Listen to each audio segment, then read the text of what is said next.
একটা কথা মনে রাখবেন, মোরগের সবচেয়ে বেশি স্বাধীনতা কে চায় বলেন তো? শ্রীগাল, শিয়াল। শিয়াল শিয়াল একমাত্র মোরগের স্বাধীনতা বেশি চায়। কেন? ভালোর জন্য না, উদ্দেশ্য খারাপ।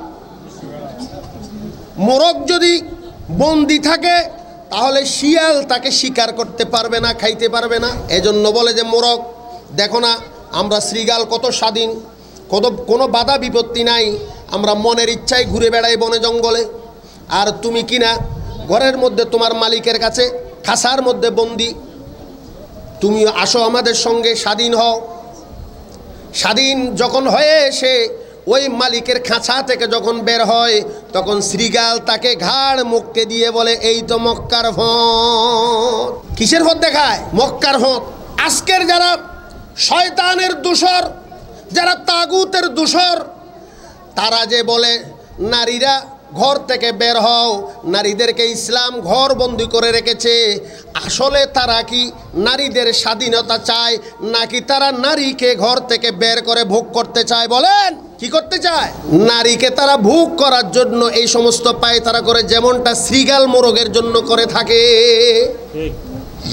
সারাদিন নারীদেরকে নিয়ে মিছিল করে, নারীদের অধিকার ফিরে পেতে চায়, আর রাত্রে তাদেরকে নিয়ে ভোগ করে। নাউযুবিল্লাহি মিন যালিক। হে আমার মা বোনেরা, ইসলাম আপনাদেরকে সম্মানিত করেছে। ইসলাম আপনাদের জন্য পর্দা, এটা আপনাদের জন্য সম্মান। ইসলাম আপনাদেরকে বঞ্চিত করেনি, বরং আপনাদেরকে ডবল দিয়েছে।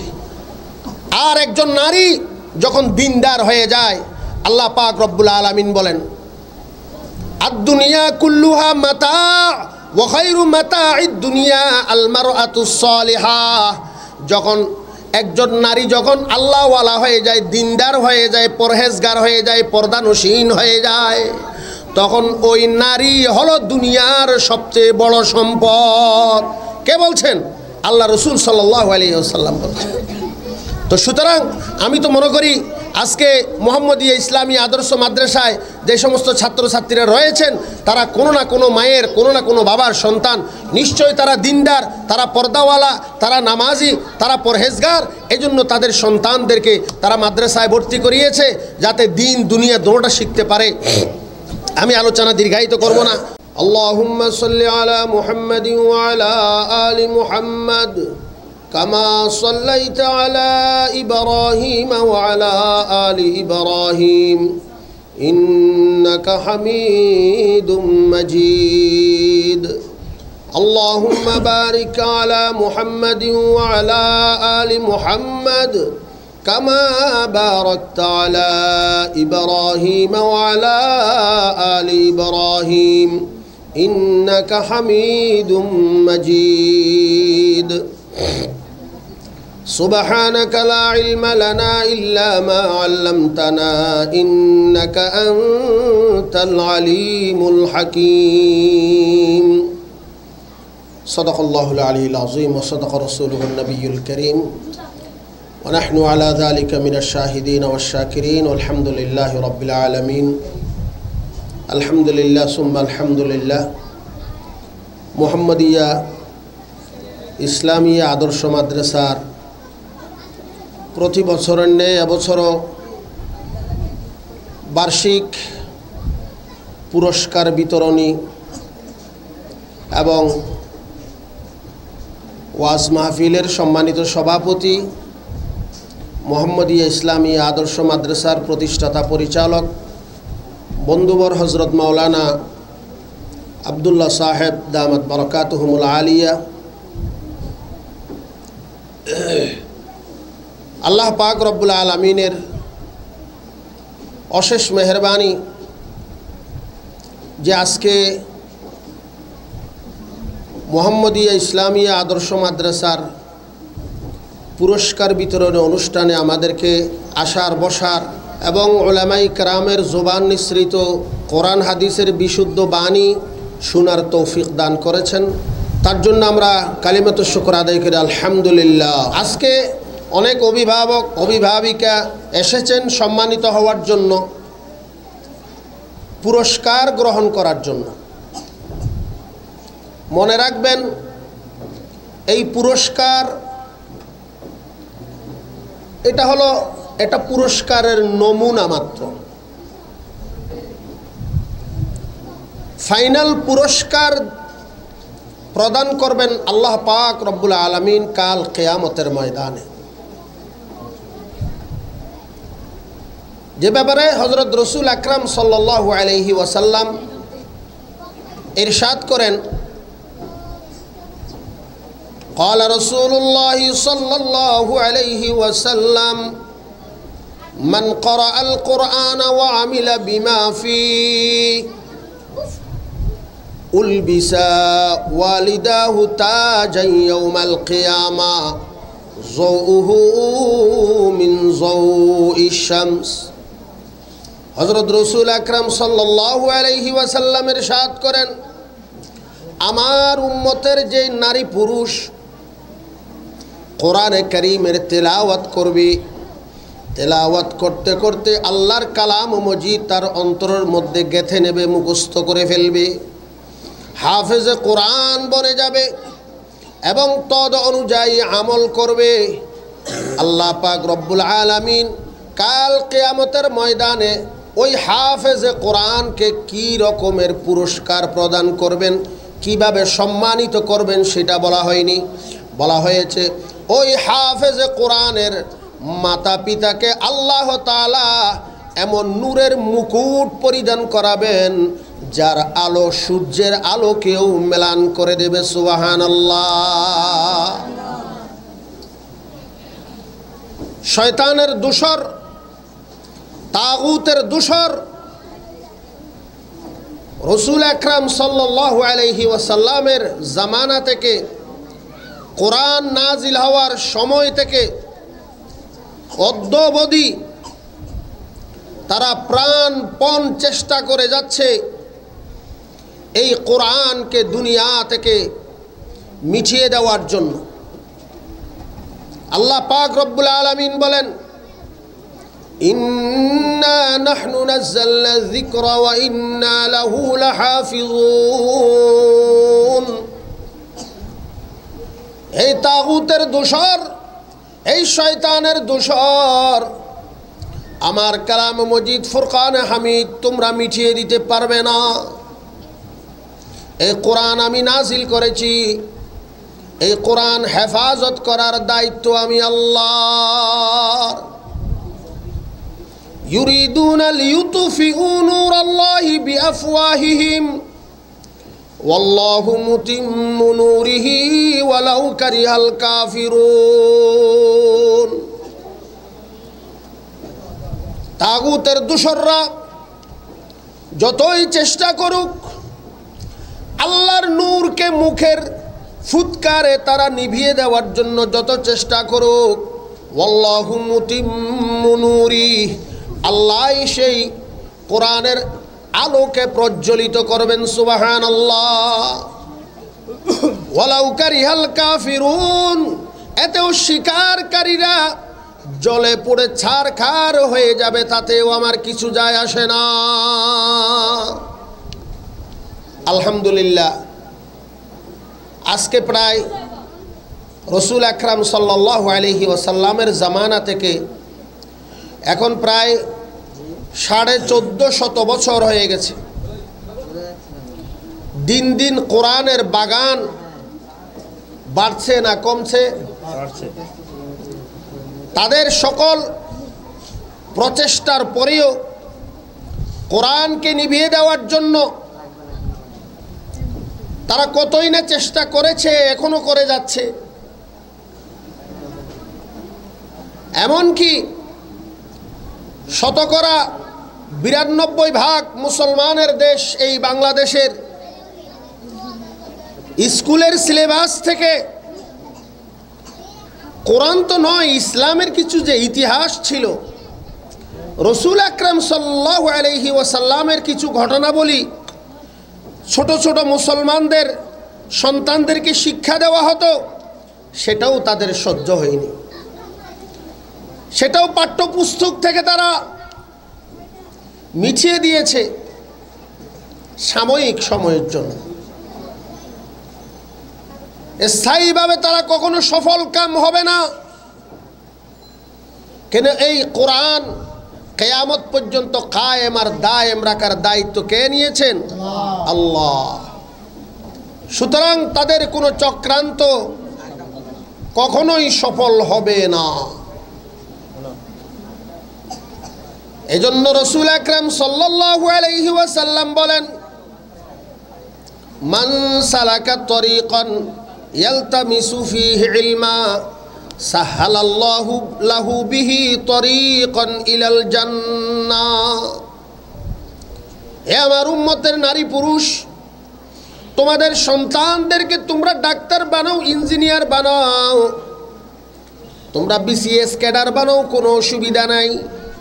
তবে এতে তোমাদের জন্য সামান্যতম কোনো সওয়াবের, কোনো ভবিষ্যতে কিয়ামতের ময়দানে তোমাদের কোনো রকমের সম্মানিত করার কোনো রকমের তাদের জন্য কোনো সুসংবাদ নেই।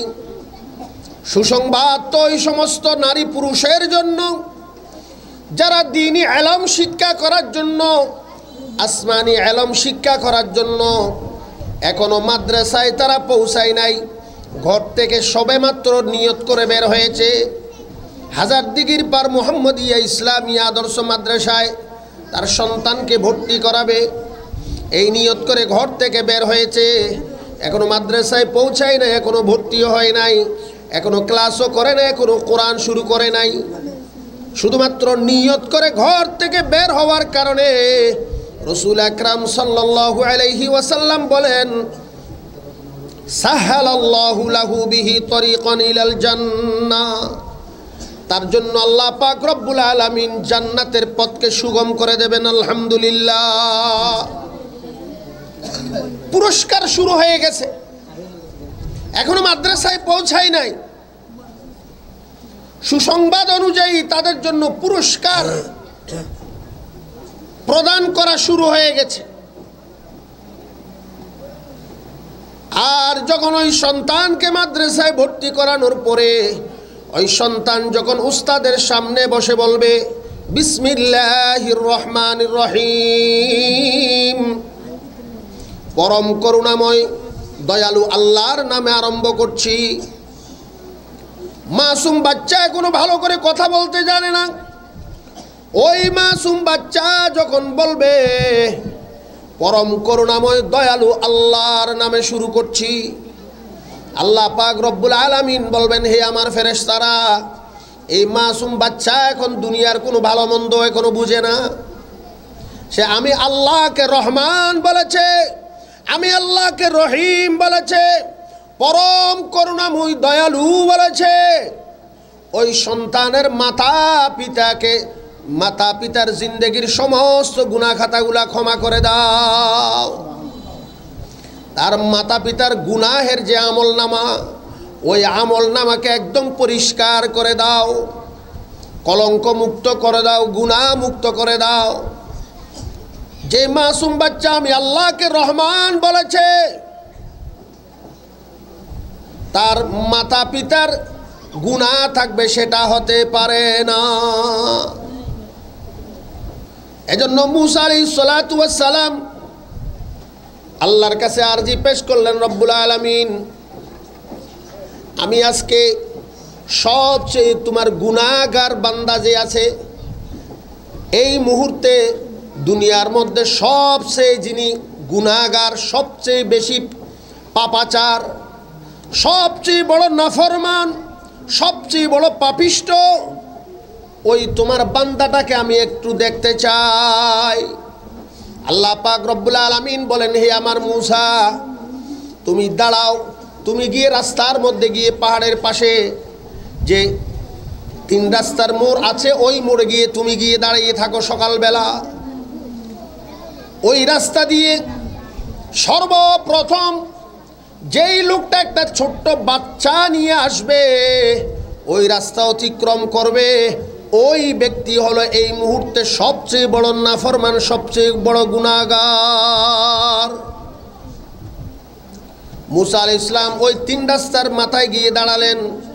কিছুক্ষণ পর দেখা গেল একজন লোক ছোট্ট একটা বাচ্চাকে হাতে ধরে ধরে নিয়ে আসতেছে।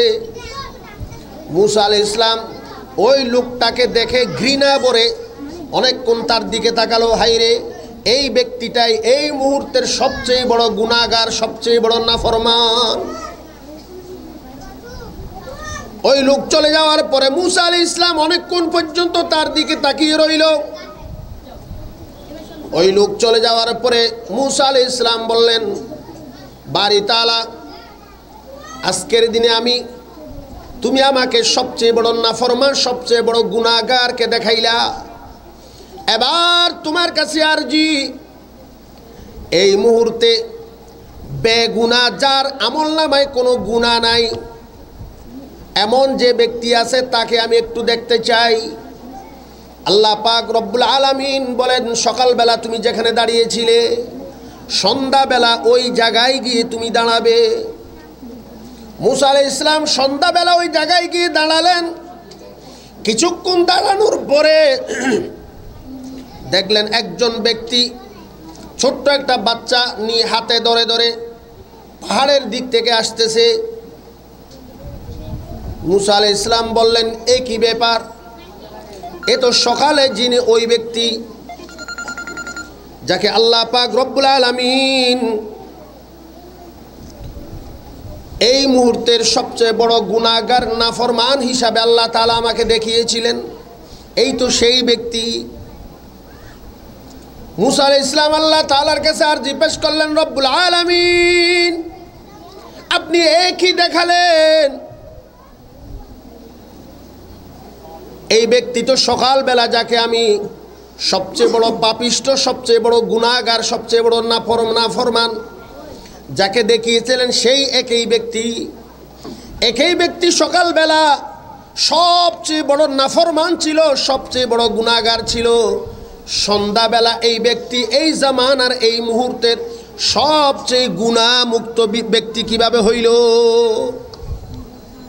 আল্লাহ পাক রব্বুল আলামিন বলেন, মূসা শুনো তাহলে, সকালবেলা এই ব্যক্তি ছিল সবচেয়ে বড় নাফরমান, সবচেয়ে বড় গুনাহগার। এই ছোট বাচ্চাকে নিয়ে সেই পাহাড়ের মধ্যে গিয়েছিল লাকড়ি কাটার জন্য, গাছপালা কাটার জন্য। সর্বপ্রথম সে তার এই ছোট বাচ্চাটাকে আজকে নিয়ে জঙ্গলের মধ্যে গেল। জঙ্গলের মধ্যে যাওয়ার পরে এই বাচ্চা বাবাকে প্রশ্ন করলো, বাবা এইটা কি? এটা হলো জঙ্গল। এটা কি অনেক বড়? হে বলল, হে এটা অনেক বড়। কয় এর চেয়ে বড় কি আর কিছু নাই? বলে, বাবা এর চেয়ে বড় হলো পুরা পৃথিবী, এর চেয়ে অনেক বড়। কয় বাবা পৃথিবীর চেয়েও বড় আর কি আছে? কয় পৃথিবীর চেয়েও বড় হলো আসমান। কয় বাবা এই আসমানের চেয়েও বড় কি আর কিছু নাই? কয় এর চেয়ে বড় হলো আরশে আজিম। কয় এর চেয়ে বড় আর কি আছে? এর চেয়ে বড় হলো আমার রবের রহমত। না, এর আগে বলা হয়েছে কয় এর চেয়ে বড় আর কি আছে? তার বাবা তখন দুই চোখের পানি ছেড়ে দিয়ে বলল, বাবা আমি তো এই মুহূর্তে মনে করি আমার গুনার চেয়ে বড় আর কোনো কিছু নাই। বাবা তুমি কি এত বেশি গুনাহ করেছো? কয় হ্যাঁ, আমি এত বেশি গুনাহ করেছি, এত বেশি নাফরমানি করেছি, এত বেশি পাপ করেছি যে আমার মনে হয় আসমান জমিনের চেয়েও আমার পাপের সংখ্যা আরো বেশি হবে। তখন ওই ছোট্ট নাবালক শিশু বললেন, বাবা তোমার গুনার চেয়ে আরো কি বেশি কোনো কিছু নাই?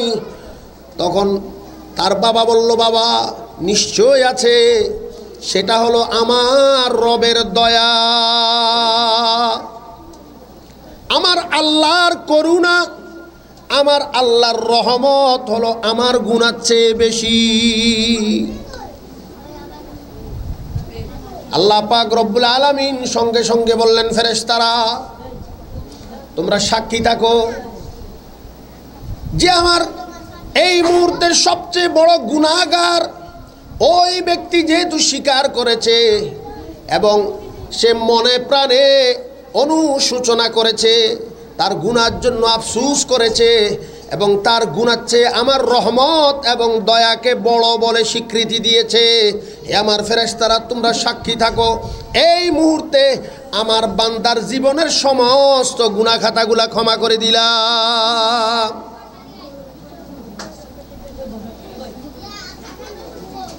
এই ব্যক্তি শুধুমাত্র তার মাসুম বাচ্চাকে একথা বলেছে যে আমার গুনার চেয়ে আমার রবের দয়া অনেক বেশি বড়।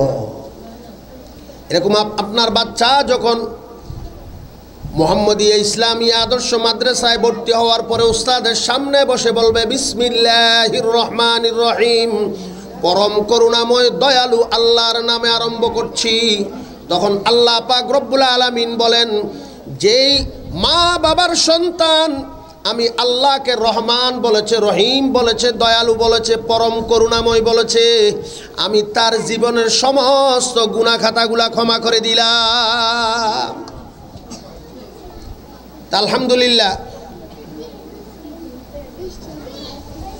আমি কোরআনে কারীমের একটি আয়াতে কারীমা তেলাওয়াত করেছিলাম।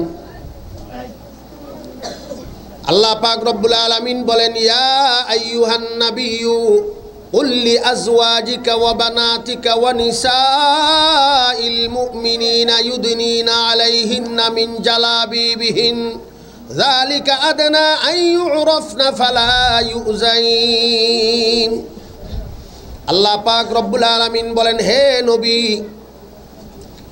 আপনি আপনার স্ত্রীদেরকে বলে দিন, মুসলমানদের নারীদেরকে বলে দিন,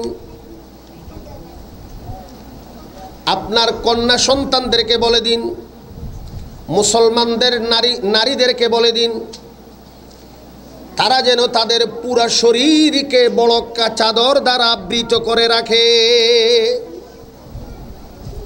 এতে তাদের পরিচয়ের কোনো অসুবিধা হবে না, এতে করে তাদেরকে কোনো রকমের ডিস্টার্বও করা হবে না।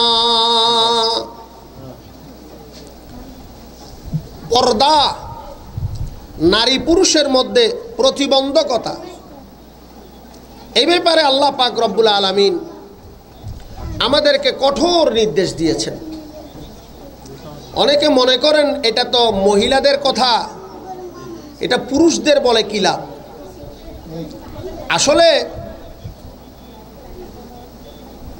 কোনো মহিলা এমন নাই, কোনো নারী এমন নাই, কোনো মেয়ে এমন নাই যে তার হয় বাবা নেই, তার বড় ভাই নেই, স্বামী নেই, বড় ছেলে নেই, এমন কোনো নারী নেই। সুতরাং প্রত্যেক মেয়ে, প্রত্যেক নারী, প্রত্যেক মহিলা কোনো না কোনো পুরুষের অধীনে আছে।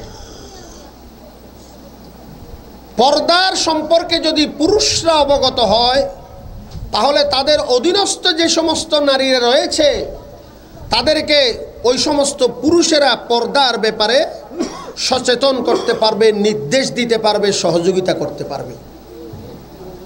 আচ্ছা বলেন তো, বাবা যদি শক্ত থাকে তাহলে তার মেয়ে বেপর্দা হইতে পারবে?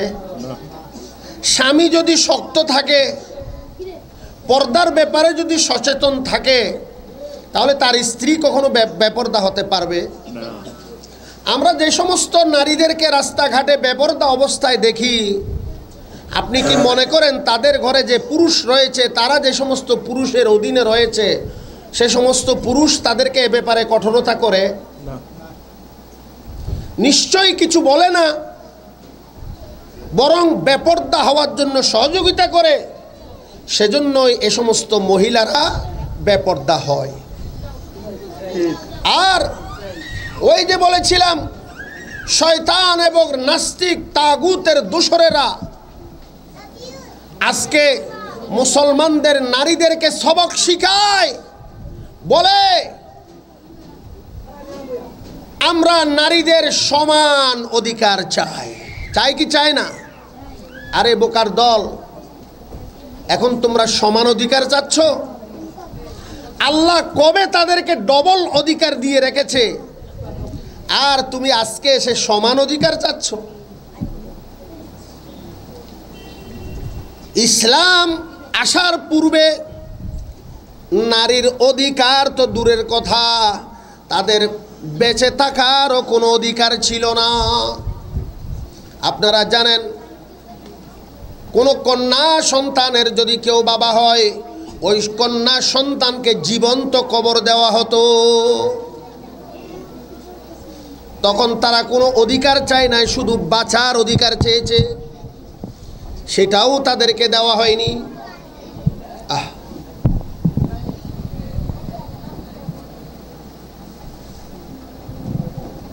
নারীদের অধিকার, নারীকে সম্মানিত তো ইসলামই করেছে। আপনি অন্যান্য ধর্মের মধ্যে দেখেন, খ্রিস্টান ধর্মের মধ্যে দেখেন, খ্রিস্টান ধর্মের মধ্যে মনে করা হয় নারীরা হলো পুরুষদের ইবাদত বন্দিগির অন্তরায়, নাউযুবিল্লাহ।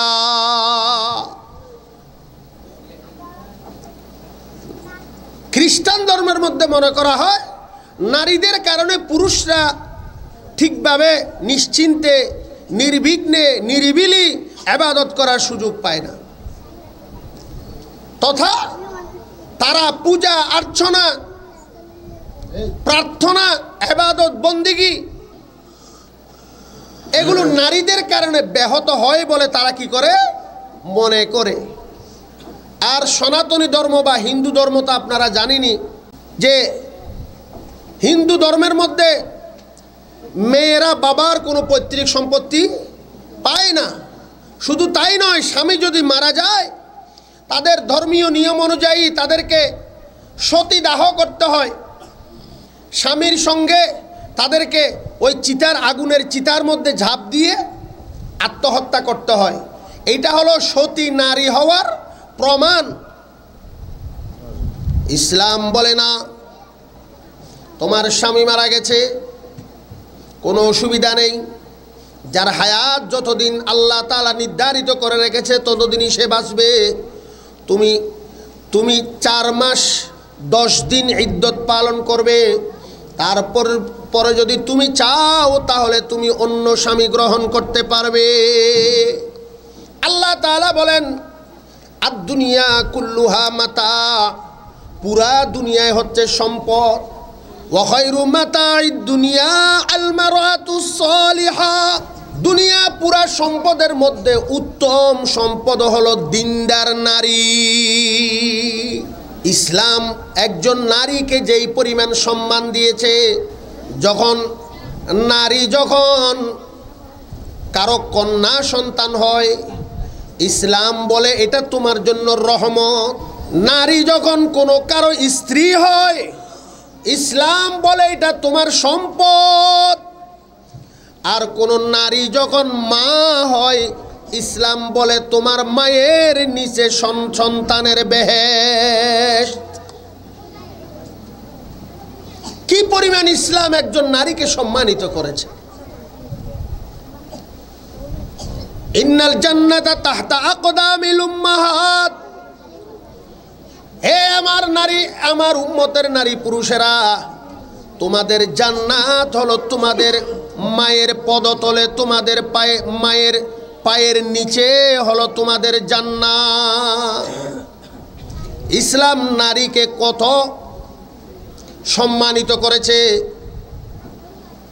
অথচ ইসলামের পূর্বে নারীদেরকে জীবন্ত কবর দেওয়া হতো। আল্লাহ তাআলা কোরআনে কারিমে বলেন ওয়াইযা বুশিরা আহাদুহুম বিল উনসা যাল্লা ওয়াজহুহু মুসওয়াদ্দান ওয়া হুয়া কাযীম। যখন ইসলামের পূর্বে আইয়ামে জাহিলিয়াতের যুগে কোনো মানুষকে যখন সুসংবাদ দেওয়া হতো তোমার একজন কন্যা সন্তান জন্মগ্রহণ করেছে, ওয়াইযা বুশিরা আহাদুহুম বিল উনসা, যখন কোনো কন্যা সন্তানের জন্মের সংবাদ তাকে দেওয়া হয়, যাল্লা ওয়াজহুহু মুসওয়াদ্দা, তার চেহারা কালো হয়ে যায়, ওয়া হুয়া কাযীম, সে রাগান্বিত হয়ে যায়, ইয়াতাওয়ারা মিনাল কওলি মিন সু, মানুষ কি বলবে, আমাকে একজন নারীর পিতা বলতে মানুষ কীরকম বলবে, আমি বড় লজ্জা বোধ করব যখন আমাকে মানুষ বলবে তুমি একজন কন্যা সন্তানের পিতা। তখন আমার এত বেশি লজ্জা লাগবে, এত বেশি অপমান বোধ করব যে আমার দুনিয়ায় বাঁচতে আর ইচ্ছা করবে না। তার চেয়ে কন্যা সন্তানকে জীবন্ত কবরের মধ্যে পুঁতি দেওয়াই আমার জন্য শ্রেয়। নাউযুবিল্লাহ মিন যালিক। আল্লাহ রসুল সাল্লাল্লাহু আলাইহি ওয়াসাল্লামের একজন সাহাবী, যার নাম দাহিয়াতুল কলবি, এত সুপুরুষ, এত সুঠাম দেহের অধিকারী, এত সুন্দর একজন মানুষ ছিলেন। হযরত জিবরিল আলাইহিস সালাতু ওয়াস সালাম আল্লাহর হাবিব সাল্লাল্লাহু আলাইহি ওয়াসাল্লামের কাছে যখনই ওহী নিয়ে আসতেন, ওই দাহিয়াতুল কলবি নামক ওই সাহাবীর রূপ ধরে আসতেন। সুবহানাল্লাহ, কত সুন্দর ছিলেন। যতবার আল্লাহ রসুলের কাছে জিবরিল ওহী নিয়ে এসেছে, প্রত্যেকবার কার সুরতে এসেছে? দাহিয়াতুল কলবি না রাদিয়াল্লাহু তাআলা আনহু নামক একজন সাহাবীর। দাহিয়াতুল কলবি রাদিয়াল্লাহু তাআলা আনহু আল্লাহর হাবিব সাল্লাল্লাহু আলাইহি ওয়াসাল্লামকে প্রশ্ন করেন, ইয়া রাসূলুল্লাহ, ইয়া হাবিবাল্লাহ, আল্লাহ তাআলা কি আমাকে ক্ষমা করে দেবেন? রাসূল বলেন, ইন্নাল ইসলাম ইয়াহদিমু মা কানা ক্বাবলা, নিশ্চয় নিশ্চয় আল্লাহ পাক রব্বুল আলামিন ইসলাম গ্রহণ করার কারণে, কালিমা পাঠ করে মুসলমান হওয়ার কারণে ইসলামের পূর্বে যত অপরাধ করেছো, যত গুনাহ করেছো, সমস্ত গুনাহ আল্লাহ তাআলা ক্ষমা করে দেবেন।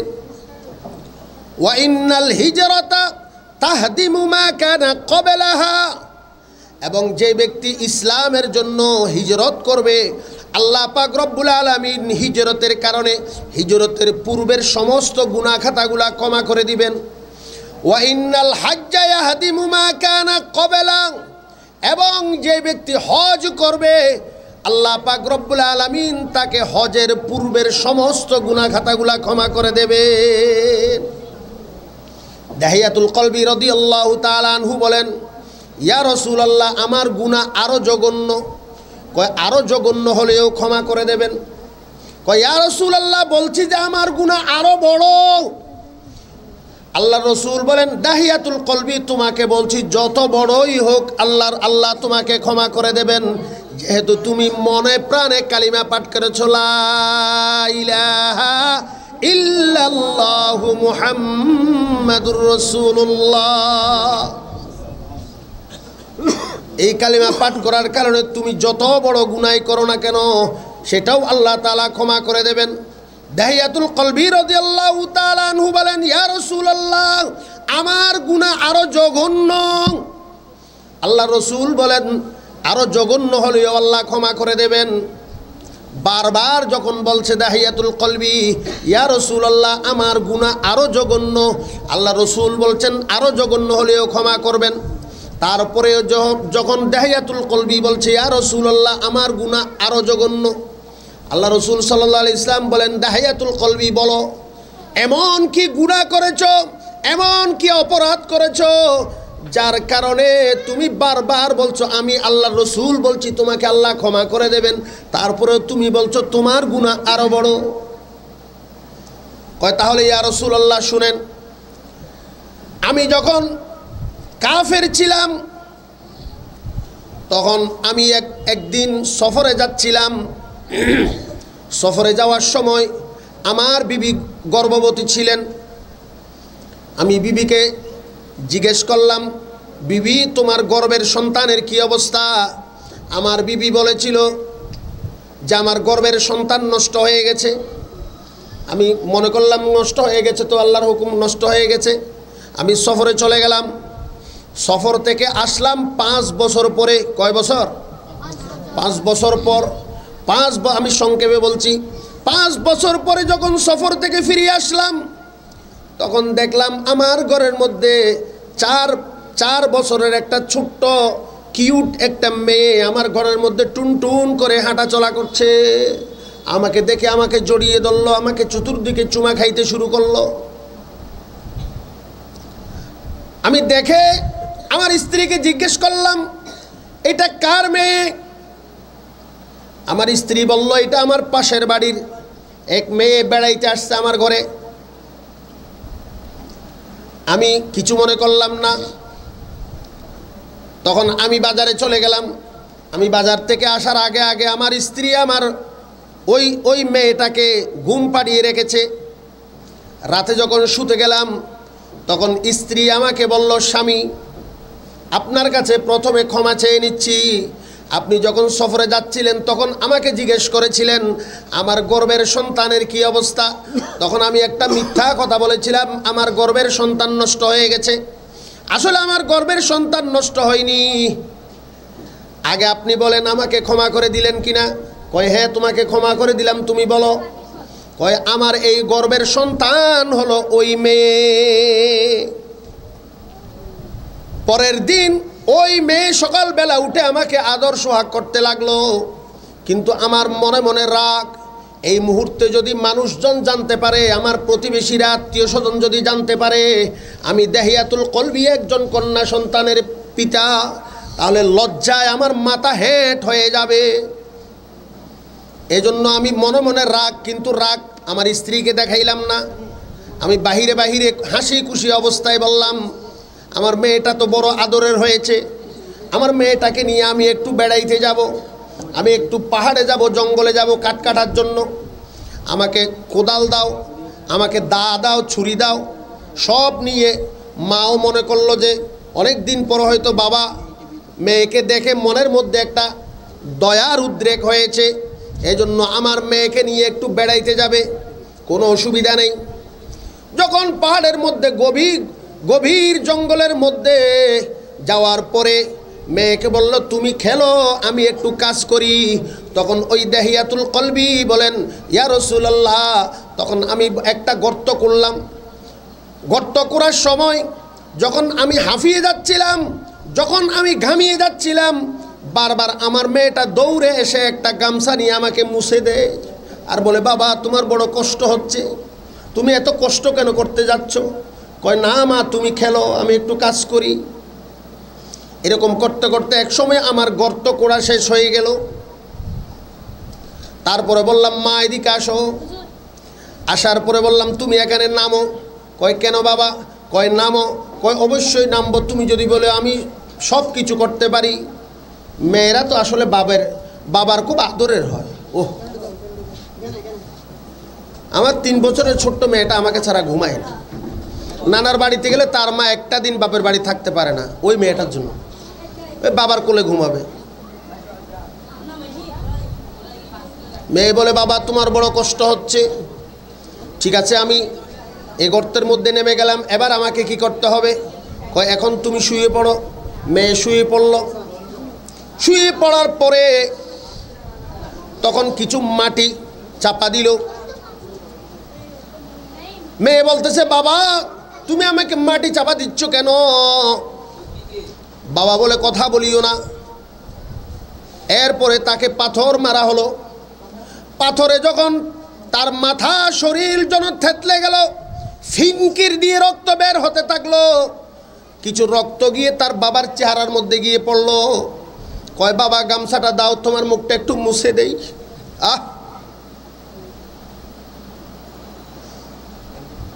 কয়, বাবা তুমি আমাকে মারছো কেন? কয়, তোমাকে রাখা যাবে না, তোমাকে হত্যা করে ফেলতে হবে। তুমি থাকলে আমি লজ্জায় বাঁচতে পারবো না। তখন মেয়ে, এই ছোট্ট 4 বছরের মেয়ে বলে, বাবা তুমি আমাকে মেরো না, আমাকে মেরে ফেলিও না। আমি জীবনেও কোনোদিন তোমাকে বাবা বলে ডাকবো না, তোমার ঘরেও থাকবো না। তুমি দয়া করে আমাকে ছেড়ে দাও। আমি জঙ্গলের মধ্যে যেদিকে দ্রুত যায় সেদিকে আমি চলে যাব। তোমার ঘরেও যাব না, তোমাকে বাবা বলেও ডাকবো না, তোমাকে অপমানিত করবো না। তারপরেও আমাকে একটু ছেড়ে দাও, তুমি আমাকে বাঁচাও। এই পাষণ্ড তারপরেও সে জোর করে মাটি চাপা দিয়ে দিল। তখনও বলতেছে, বাবা আমাকে বাঁচাও, বাবা আমাকে বাঁচাও।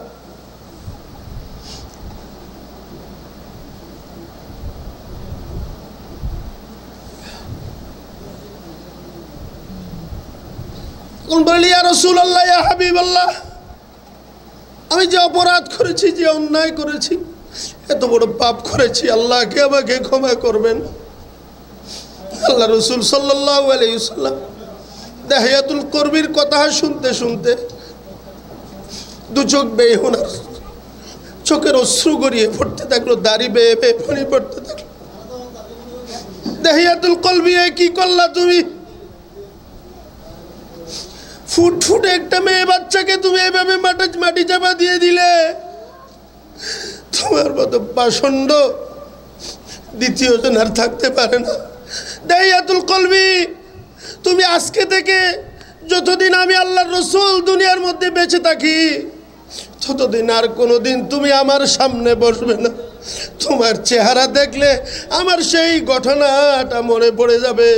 তুমি যদি আমার দরবারে আসো, তাহলে তুমি আমার পেছনে বসবে, কখনো তুমি আমার সামনে বসবে না।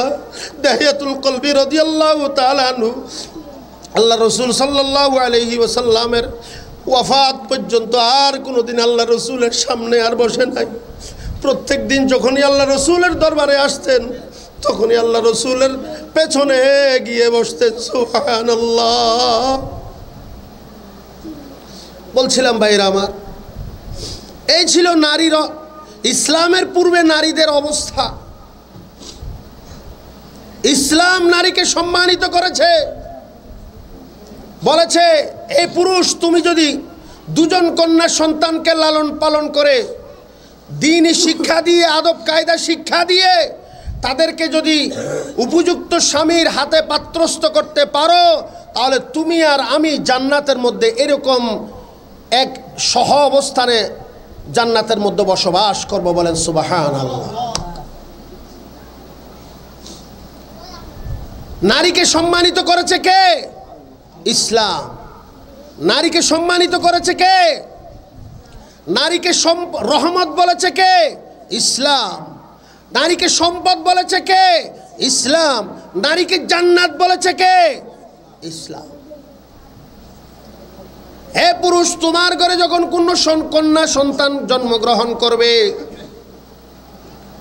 তখন আমার দুজন ফেরেশতা গিয়ে বলে, হে কন্যা সন্তান, তুমি মুবারক হও, তোমাকে অভিনন্দন, তোমার রিজিকের দায়িত্ব আল্লাহ তাআলা আমাদেরকে দিয়েছেন। আর যখন কোনো পুত্র সন্তান জন্মগ্রহণ করে, তখন ফেরেশতা এসে বলে, হে বনি আদম, হে নবজাতক সন্তান, তোমার রিজিকের দায়িত্ব তোমাকে দিয়ে গেলাম।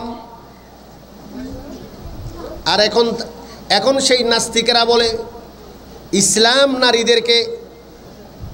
নারীদেরকে বঞ্চিত করেছে, বৈষম্য করেছে, তাদের অধিকার থেকে তাদেরকে বঞ্চিত করেছে, অথচ ইসলামই তাদেরকে একমাত্র মর্যাদা দিয়েছে।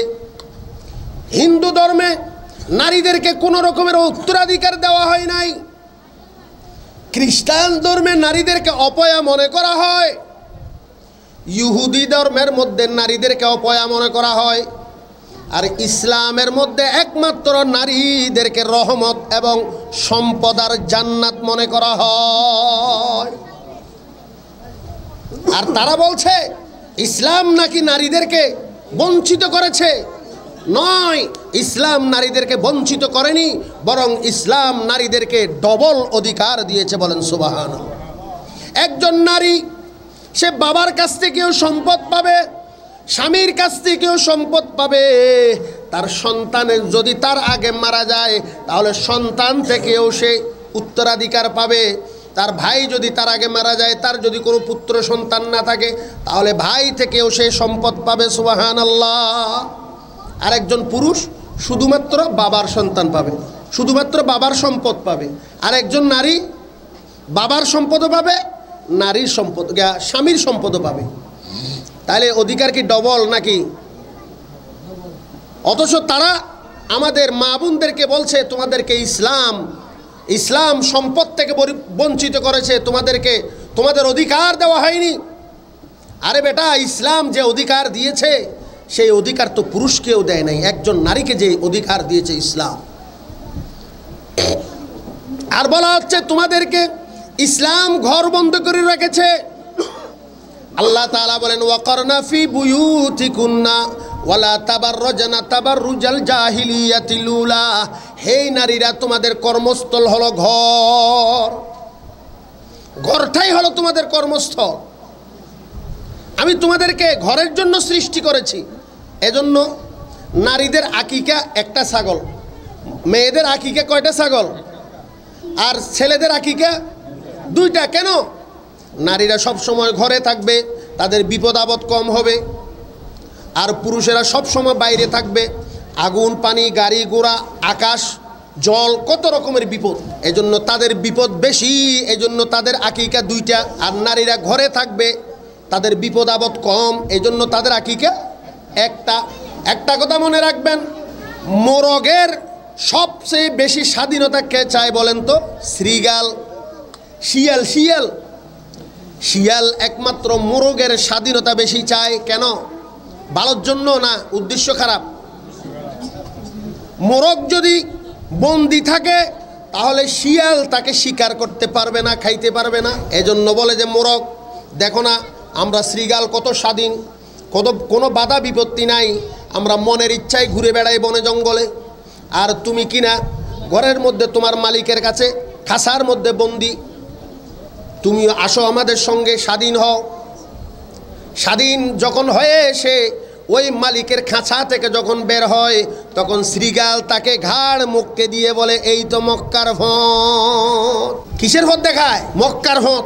আজকের যারা শয়তানের দূষর, যারা তাগুতের দূষর, তারা যে বলে নারীরা ঘর থেকে বের হও, নারীদেরকে ইসলাম ঘর বন্দি করে রেখেছে, আসলে তারা কি নারীদের স্বাধীনতা চায়, নাকি তারা নারীকে ঘর থেকে বের করে ভোগ করতে চায়? বলেন, কি করতে চায়?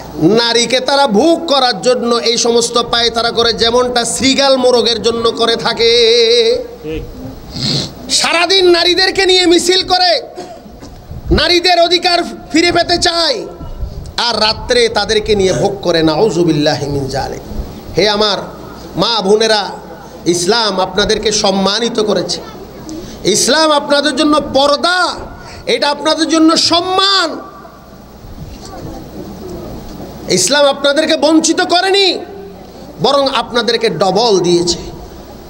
আর একজন নারী যখন দিনদার হয়ে যায়, আল্লাহ পাক রব্বুল আলামিন বলেন, আদ-দুনিয়া কুল্লুহা মাতা ওয়া খায়রু মাতা'id দুনিয়া আল মারআতুস সালিহা।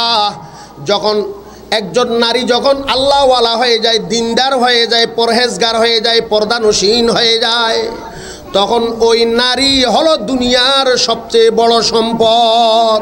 কে বলছেন? আল্লাহ রাসূল সাল্লাল্লাহু আলাইহি ওয়াসাল্লাম বলছেন।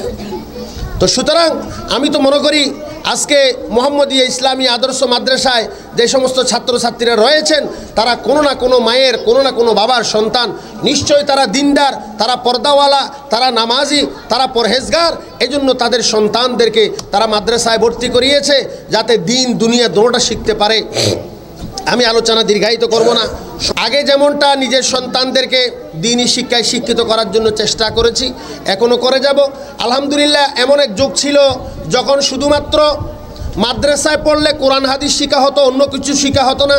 আর স্কুলে পড়লে শুধুমাত্র দুনিয়াবি এলম শিখা হতো, কিন্তু আখেরাতের কোনো এলম তাদেরকে শিক্ষা দেওয়া হতো না। আলহামদুলিল্লাহ, মাদ্রাসা এখন এত উন্নত হয়েছে যে চট্টগ্রাম বিশ্ববিদ্যালয়, ঢাকা বিশ্ববিদ্যালয়, আজকে সেখানে ভর্তি পরীক্ষার মধ্যে 1 থেকে 10 পর্যন্ত সিরিয়াল, যারা 1, 2, 3 সবগুলা হচ্ছে মাদ্রাসার ছাত্ররা।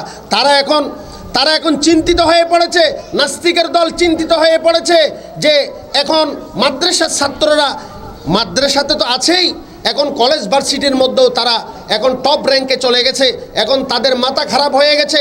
এজন্য মুসলমানদের উচিত নিজের সন্তানদেরকে মাদ্রাসায় ভর্তি করে নিজে যেমন পরকালের জন্য সঞ্চয় অর্জন করতে পারবো, নিজের সন্তানকে দিনদার বানানোর, আল্লাহওয়ালা বানানোর, শিক্ষিত বানানোর সবচেয়ে উত্তম পন্থা হচ্ছে সন্তানদেরকে এখন দ্বীনি শিক্ষায় শিক্ষিত করা। আমি বলছি না যে আপনার সন্তানদেরকে আপনি ডাক্তার বানাইতে পারবেন না, ইঞ্জিনিয়ার বানাইতে পারবেন না, বিসিএস ক্যাডার বানাইতে পারবেন না, অবশ্যই বানাবেন, কোনো অসুবিধা নাই। কিন্তু যদি ডাক্তার, ইঞ্জিনিয়ার, বিসিএস ক্যাডার বানাইতে চান, তার আগে আপনি আপনার সন্তানদেরকে প্রথমে ক্লাস 3 পর্যন্ত নুরানি পড়াবেন। ক্লাস 3 পর্যন্ত নুরানি পড়ালে একটা সন্তান ক্লাস 3তে স্কুলে পড়লে যে পরিমাণ বাংলা ইংরেজি শিখবে, নুরানিতেও ক্লাস 3 পর্যন্ত পড়লে সে সেই পরিমাণ বাংলা ইংরেজি শিখবে। অতিরিক্ত লাভ হবে, বিশুদ্ধ কোরআন তেলাওয়াতটা শিখতে পারবে। কিভাবে একজন মুসলমান হিসাবে জীবন যাপন করার জন্য বিশুদ্ধভাবে নামাজ আদায় করা, কোরআন তেলাওয়াত করা, হক হালাল চিনা, হারাম হালাল চিনা, জায়েজ নাজায়েজ চিনা, কোন জায়গায় কোন দোয়া পড়তে হয়, এমনকি আপনার শেষ জানাজার নামাজটা কিভাবে পড়তে হবে সেটাও এখানে শিক্ষা দেওয়া হয়। আপনি নিশ্চিত থাকতে পারবেন ইনশাআল্লাহ আপনার ইন্তেকালের পরে আপনার সন্তান আপনার জন্য বিশুদ্ধভাবে কোরআন তেলাওয়াত করে আপনার কবরের পাশে দাঁড়িয়ে আপনার জন্য মাগফিরাতের দোয়া করবে। রাসূল আকরাম সাল্লাল্লাহু আলাইহি ওয়াসাল্লাম, আমার পূর্বের যে বক্তা, উনি বলেছেন যে ওয়ালাদিন সালিহিন ইয়াদউ লাহু, যে নেককার সন্তান যদি আপনি দুনিয়ায় রেখে যান তাহলে ওই সন্তান আপনার জন্য দোয়া করবে, ওই দোয়া আল্লাহ তাআলা কবুল করবেন। ওয়া মা আলাইনা ইল্লাল বালাগ ওয়া আখিরু দাওয়ানা আনিল হামদুলিল্লাহি রাব্বিল আলামিন।